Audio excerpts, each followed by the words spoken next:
Boa noite, professor. Boa noite, tudo bem? Vamos começar já já, Lívia, Júlio. Vamos lá, já já.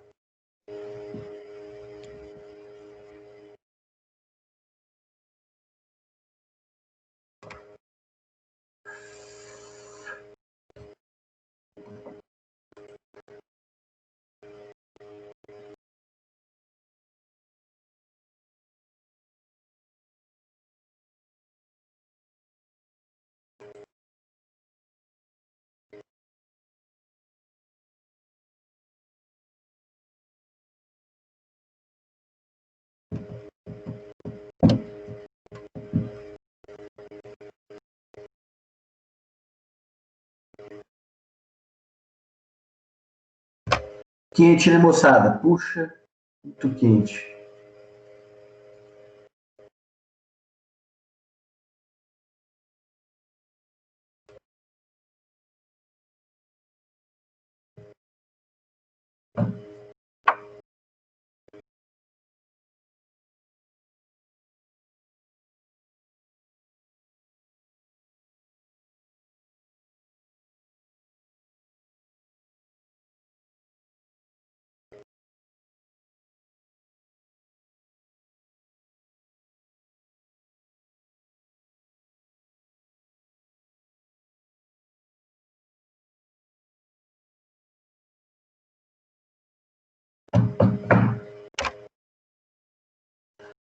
Moçada, vamos lá então, vamos começar a nossa aula aí de hoje, tá? Bom, então hoje a gente, como eu prometi para vocês aí, a gente vai fazer a correção, né, da prova e logo em seguida a gente vai falar um pouquinho sobre reabilitação criminal, tá bom? Para a gente dar andamento aí à nossa conversa. Lembrando que me parece que a semana que vem nós não teremos aula, né, em razão da semana científica aí da faculdade, né? E então parece que a semana que vem nós não nos encontraremos, tá bom? Bom, então vamos tentar corrigir lá a nossa prova, né? O pessoal aí tá entrando, tá bem devagar ainda. Vamos lá. Bom, então eu deixei um trabalho para vocês aí, para aqueles que leram, né? Vocês foram bem, a grande maioria de vocês tirou uma boa nota na prova, né? Eu até sempre faço isso, até para que você possa ter uma possibilidade aí de ver a prova do colega de vocês, né? Então, para você fazer aí um juízo, né, para poder fazer um juízo de comparação, né, sobre as boas provas que eu li, né, as melhores provas, até para você poder comparar a tua prova, para poder ver os erros, né, para você ver os acertos que o seu colega teve, né, as melhores provas aí Parabéns a todos eles. É da Lívia Galindo da Silva, muito boa a prova da Lívia Galindo da Silva. Da Viviane Isaías da Silva, também a prova estava muito legal. O Augusto Dati Paula, muito boa a prova dele. Da Ellen Paula Fernandes, também muito boa a prova da Ellen. Do João Henrique Piovesani Vasques, muito boa a prova do João. E da Ana Paula Macieira também, as provas, na verdade, as melhores provas que eu corrigi do segundo ano noturno foram essas. Então, para aqueles que eventualmente querem fazer um juízo de comparação, para verificar como é que são, qual foi as melhores provas, as melhores notas, são desses alunos aí que eu acabei de falar. A Lívia Galindo, a Viviane Isaías, a Ana Paula Macieira, o Vitor Dati, a Ellen Siciliato e o João Henrique Piovesani Vasques. São as melhores provas que eu corrigi do segundo ano noturno. A grande maioria foi bem, né? Eu achei que vocês tiveram uma boa nota, um bom aproveitamento. A única ressalva que eu tenho a dizer aqui é que vários alunos não entregaram o trabalho aí, tá? A Juliana, que acho que é representante da sala, né? O pessoal que é o representante da sala, por favor, reforça lá a ideia de que se você não entregou, agora não dá mais para entregar, né? Mas que você tem que fazer aquela prova substitutiva que o professor Fernando Sá faz lá no final do ano, ele faz o calendário, e você não pode ficar sem fazer essa prova do terceiro bimestre, senão, eventualmente, você não vai conseguir nota para fechar, tá bom? Muitos alunos aí não entregaram o nosso trabalho, a nossa prova, né? Nosso trabalho valendo como avaliação. Então, no grupo que vocês têm lá da sala do WhatsApp, lembrar os colegas que não, aqueles que não entregaram, que no final do semestre tem aquela semana de avaliação e a semana de substituição das provas, né? Aqueles dias que o professor Fernando Sá coloca no calendário, onde nós teremos as provas substitutivas, né? Então, por favor, avisem os colegas aí de vocês. Tá joia? Então, vamos corrigir a prova lá? Bom, a primeira ideia que eu pensei, pensei na ideia de colocar uma sentença, ou pelo menos parte de uma sentença, para que você pudesse avaliar, né? É um caso aí de tráfico de drogas, né? Eu coloquei um resumo, né? Que o Antônio X, né, foi denunciado pela prática do artigo 33 da Lei de Drogas, né? Sob a alegação de que no dia 4 de junho de 2019, por volta das 15h15, no interior da residência localizada na Rua 12, 93, em Assis, ele tinha um depósito lá sem autorização legal para entrega posterior a consumo de terceiros, uma porção de maconha a granel, com um peso aproximado de 223,66 gramas e 34 porções de maconha com peso de 39,19 gramas. O feito foi instruído, né, as partes apresentaram razões finais, esse é o relatório. Bom, só para a gente ilustrar a nossa pesquisa aqui, né, toda sentença, ela necessariamente, a não ser lá no juizado, tá? O juizado é dispensável o relatório, tá? Mas se não for do juizado, né, dos crimes de menor potencial ofensiva, das causas de menor complexidade, toda sentença vai ter um relatório, né, que é um resumo do que aconteceu no processo. Na segunda parte, uma motivação, uma fundamentação, principalmente que levou à convicção do juiz, né, o que ele analisou do conteúdo probatório, das provas trazidas aos autos, dos valores aí que ele vai avaliar, né, os depoimentos, as testemunhas, e a parte dispositiva, que é a parte conclusiva de uma sentença, onde o juiz vai determinar se absolve, se condena, né? E aí alguns ainda falam que nós teríamos a parte autenticatória, que é o momento onde o juiz vai autenticar a sentença, né? Então, toda sentença, com exceção lá do juizado, né? Sentença, acórdão, né? As decisões, geralmente ela tem lá relatório, fundamentação e parte dispositiva. Essa sentença que eu disponibilizei para vocês na nossa prova, ela é bem objetiva para que a gente não perdesse muito tempo aí, né? Então, primeiro tem um breve relatório que eu acabei de ler para vocês, e aí tem a parte da fundamentação do juiz, né? O que levou o juiz a se convencer que o Antônio X é um traficante, né? Quais foram os elementos probatórios que convenceram o juiz no sentido de determinar que aquilo que o Ministério Público está solicitando deve ser procedente, né? Na verdade, o juiz dá aqui uma análise de valor e ele entende que a pretensão punitiva do Estado deve ser acatada. Bom, nesse sentido, então, o juiz faz um breve relatório, ele fala que a pretensão punitiva é procedente, existe a materialidade do crime, até porque tem que ser avaliada, né? Se essas substâncias apreendidas, realmente, elas contêm substância que gera dependência física e psíquica, e que isso está presente lá no Ministério da Saúde como substância proibida, né? Então, com efeito, né, a materialidade do crime é demonstrada pelo auto de prisão em flagrante, né, os laudos, né, bem como pelas provas produzidas em juízo. A autoria é clara, né, as testemunhas Carlos e Anderson, policiais militares, prestaram depoimentos firmes e coesos, no sentido que, na data dos fatos, após atender uma ocorrência de receptação, foram à casa do réu, supondo o vendedor do produto objeto do crime contra o patrimônio, local em que apreenderam a droga descrita na denúncia. Então, eles foram na casa do Antônio por uma coisa, chegaram lá e encontraram a droga. A versão do réu, né, que estabelece aí que era para consumo a droga, né, e que a quantidade apreendida não gerava ou não gera a possibilidade de gerar um crime de tráfico, né? As testemunhas Alan e Paulo, né, prestaram depoimentos, mas nada trouxeram à situação. Bom, então o juiz fez aí, mesmo que por cima, o juiz fez aí uma avaliação das provas trazidas.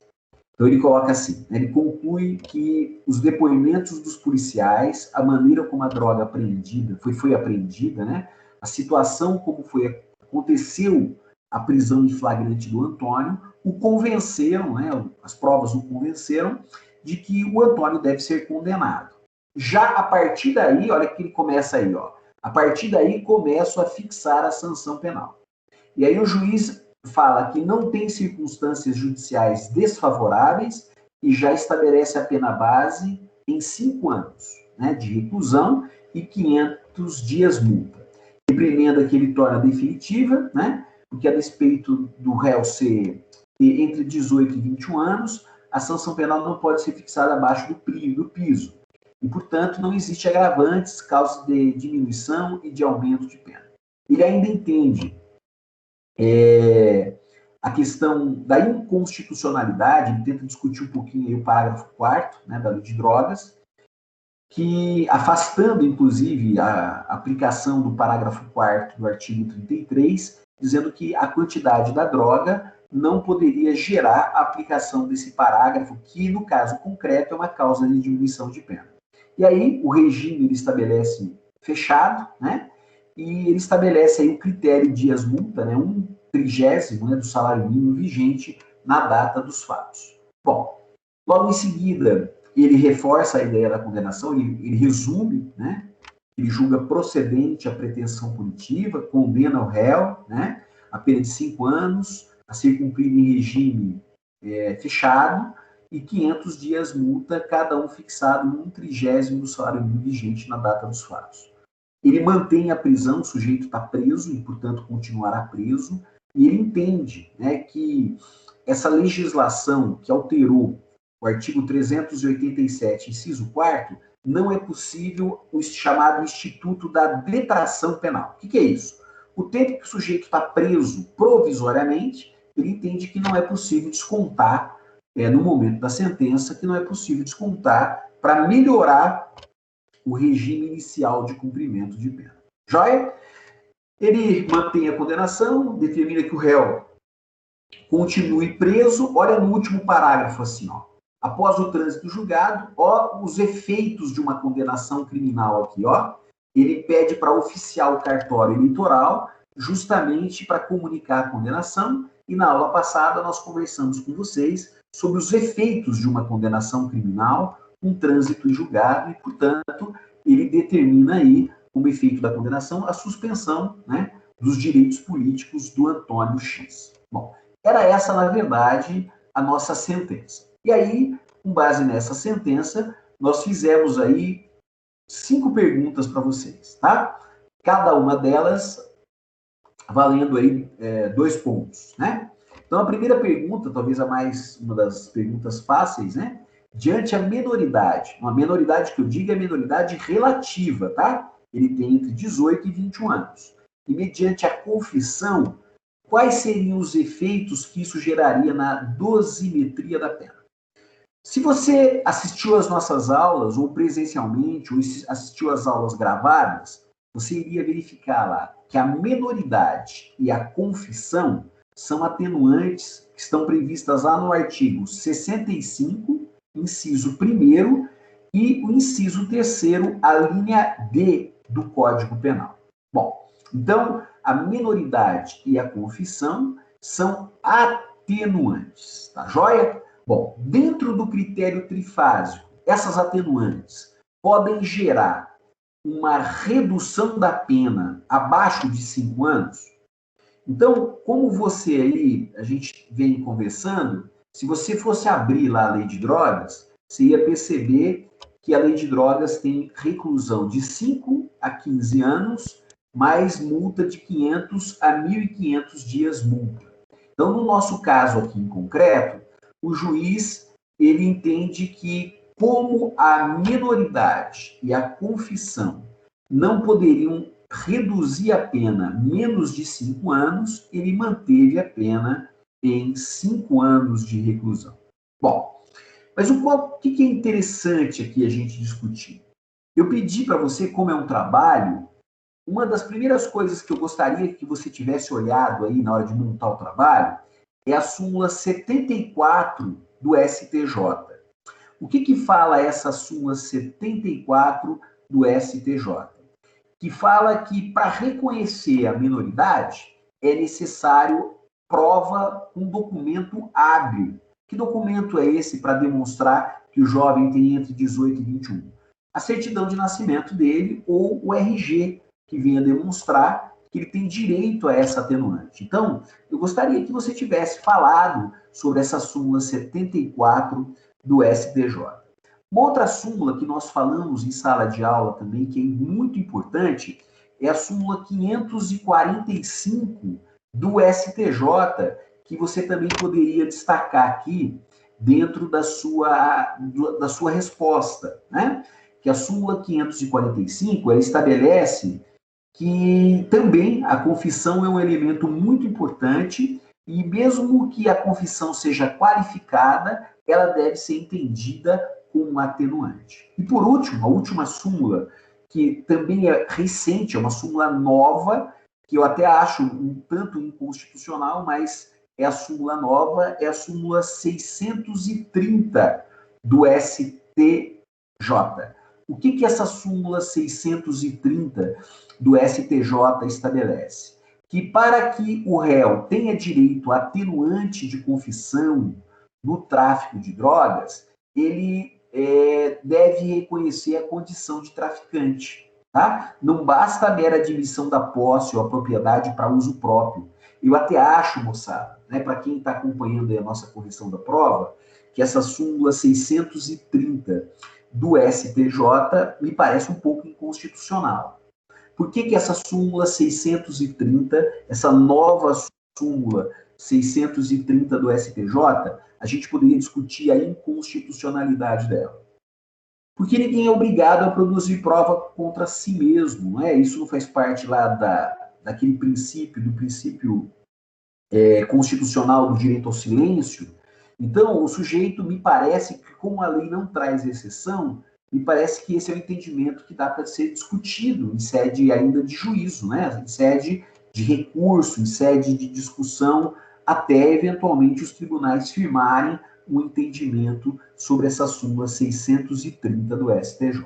Então, eu queria que você lá, para ganhar os 2 pontos, né, falasse que a menoridade relativa e a confissão são atenuantes aplicadas na segunda fase da dosimetria da pena e que existem aí alguns posicionamentos dos tribunais sobre essas questões, né?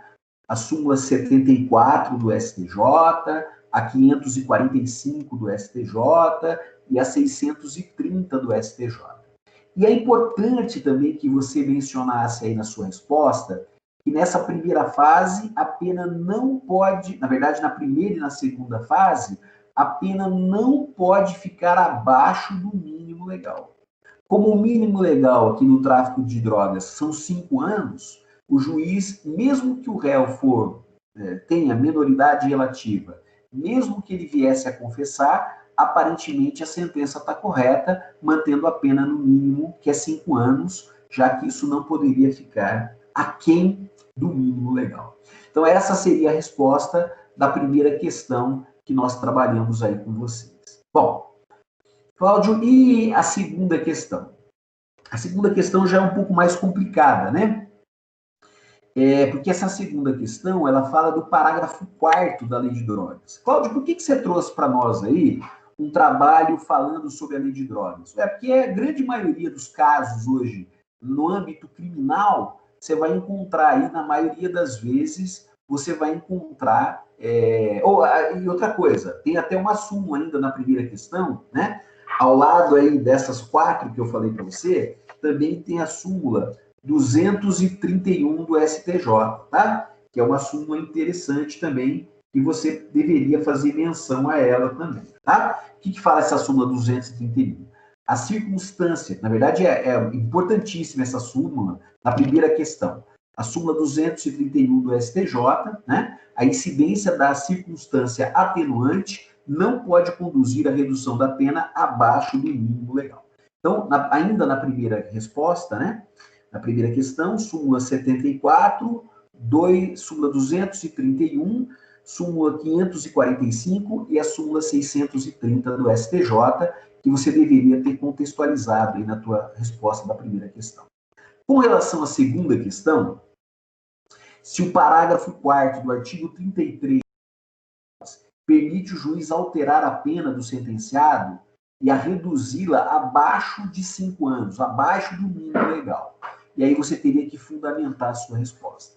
Bom, é importante mencionar aqui, né, que é plenamente possível, na terceira fase da dosimetria da pena, aqui, nas causas de diminuição e nas causas de aumento, é possível que a pena fique abaixo do mínimo legal e acima do máximo legal.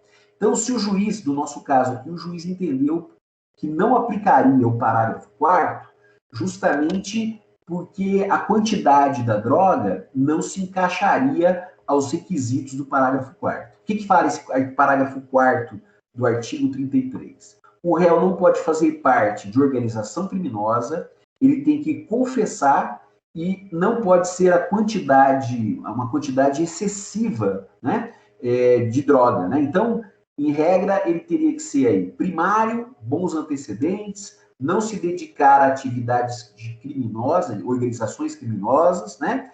E a quantidade da droga apreendida também tem que ser uma pequena quantidade. Então, essa discussão em relação ao parágrafo 4º da Lei de Drogas é um tema que é bastante discutido na jurisprudência, na doutrina, mas outros tribunais vêm aplicando quando esses requisitos que eu acabei de falar aqui estão presentes, né? O juiz pode reduzir a pena de 1/6 a 2/3 se o réu é primário, bons antecedentes, não se dedica ou não integra organizações criminosas e ele confessa sendo a quantidade da droga pequena. Então, é possível que a pena, sim, ficasse abaixo de 5 anos. No nosso caso, o juiz entendeu que pela quantidade da droga não seria possível isso. A terceira questão que nós colocamos aí, que a gente trouxe para vocês, né, dentro aí da nossa provinha, é no tocante à pena de multa. O juiz fixou na sentença 500 dias multa.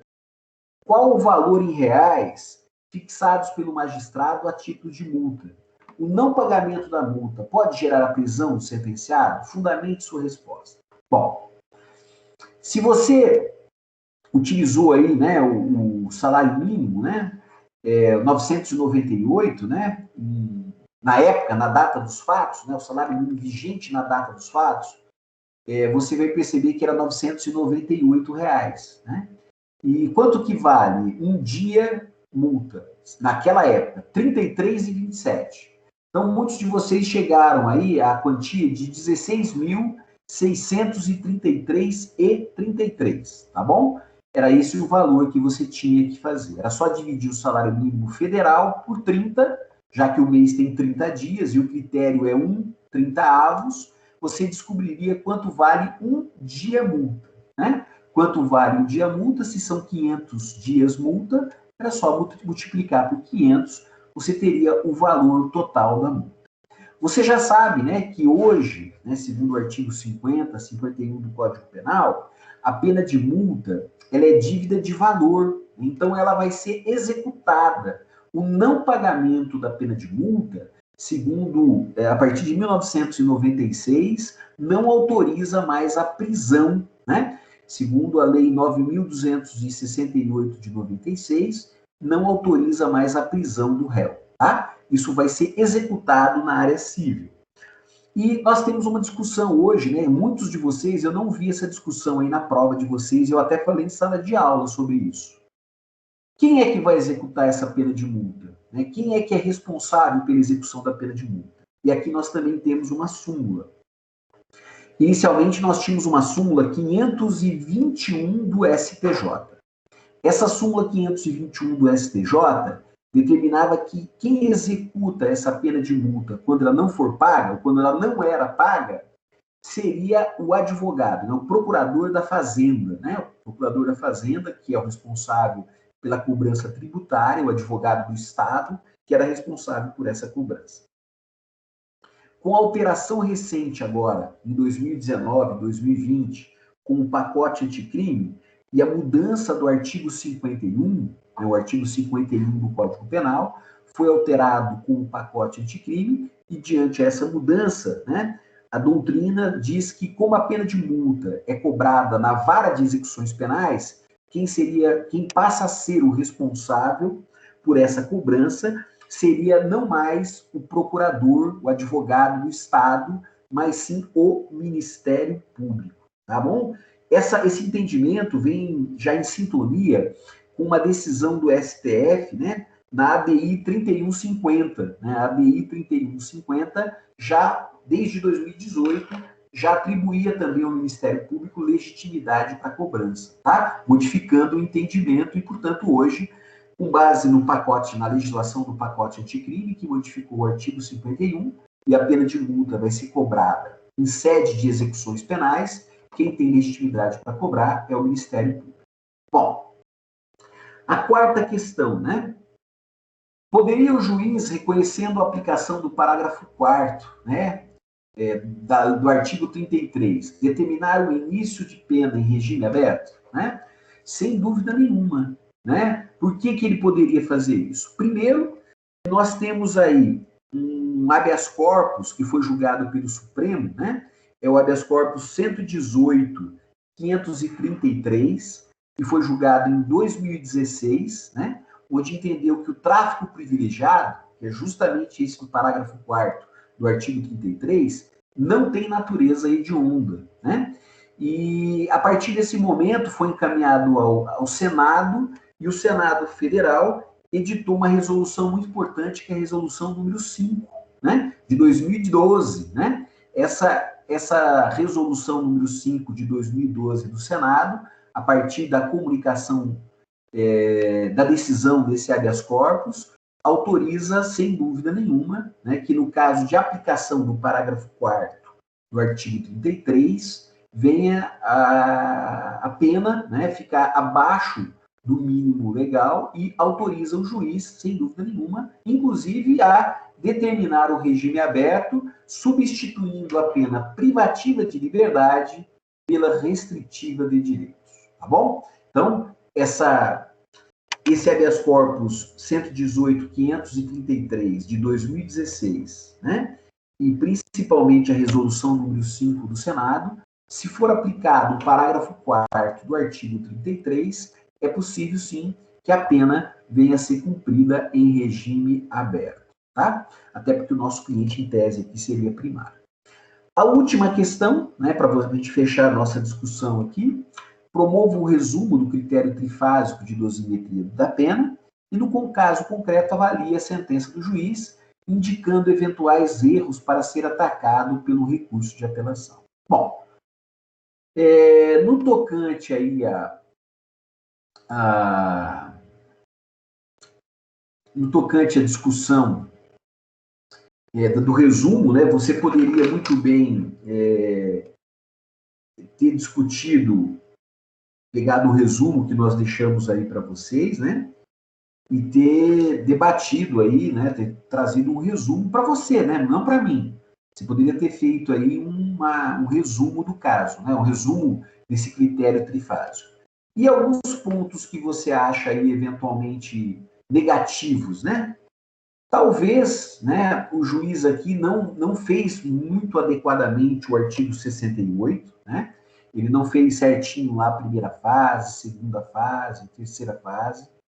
Talvez a aplicação do parágrafo 4º do artigo 33, se vier a ser aplicada pelo tribunal, a pena venha a ser fixada em regime aberto, ou, se você olhar lá o artigo 33 do Código Penal, 5 anos, em tese, né, seria talvez regime semiaberto, né, e não o regime fechado, como o juiz, em tese, discutiu. Até tem uma súmula nesse caso também, que é a súmula 512 do STJ, que fala que a aplicação da causa de diminuição de pena, prevista no artigo 33, parágrafo 4º, do crime de tráfico de drogas, não afasta a hediondez, apesar dessa discussão ainda ser objeto de vários recursos e questionamentos perante o tribunal. Então, me parece que a dosagem, a forma como a pena foi dosada, não me pareceu de maneira adequada, né? Poderia ter sido feita de uma forma melhor, tá?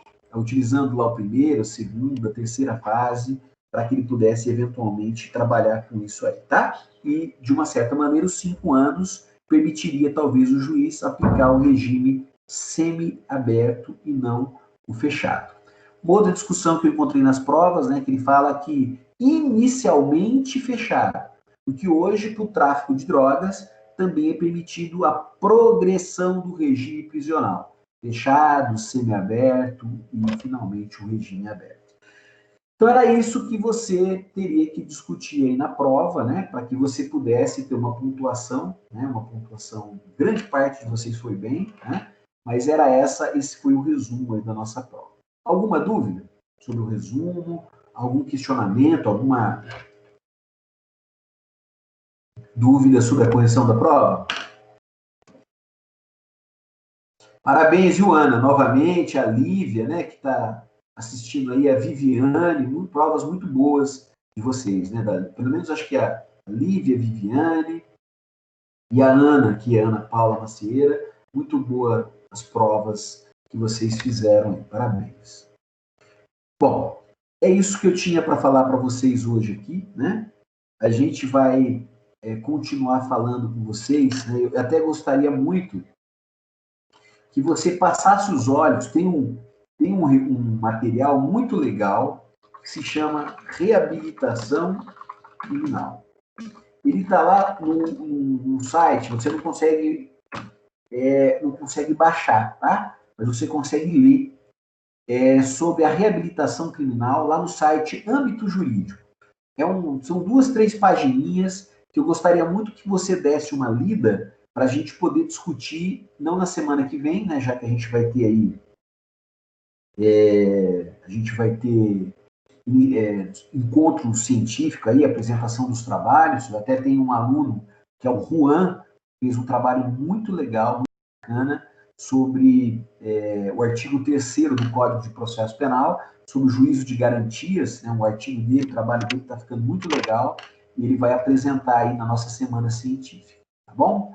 Então, era isso que eu tinha para falar para vocês. Andressa, dá uma olhadinha aí, querida, depois na aula, você vai ver aí a correção da prova, para que vocês tenham uma noção de como ficou aí a nossa avaliação. Mas você foi bem também. Joia? Um beijo para vocês, uma boa noite aí. Boa noite, professor. Obrigado. Até mais. Até mais.